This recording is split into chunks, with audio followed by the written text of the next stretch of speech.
পরিবারের বড় ছেলেটির দিকে কখনো চেয়ে দেখেছেন? তার মুখের দিকে ভালোভাবে তাকিয়ে দেখলে বুঝবেন শুধুই ত্যাগ, জমানো কষ্ট। সে অবশ্যই হাসে, শুধু হাসিতে অভিনয় লুকিয়ে থাকে। তাকে সময় পেলে কখনো জিজ্ঞেস করবেন, এই তোর ইচ্ছেটা কি রে? দেখবেন বলতে পারবে না। কেন বলুন তো?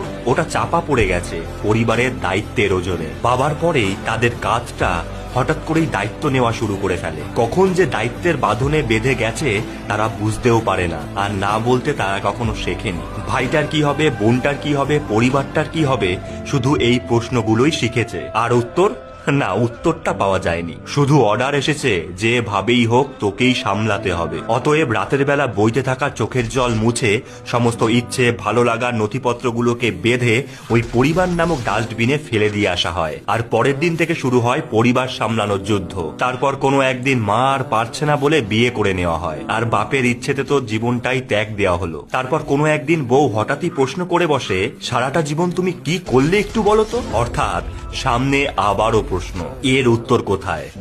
নেই। আজও খুঁজে চলেছে পরিবারের সমস্ত বড় ছেলেরা এই প্রশ্নের উত্তর। তাই তুমি যদি এমন মানুষকে চিনে থাকো তাহলে এই ভিডিওটা অবশ্যই তাকে ট্যাগ করো।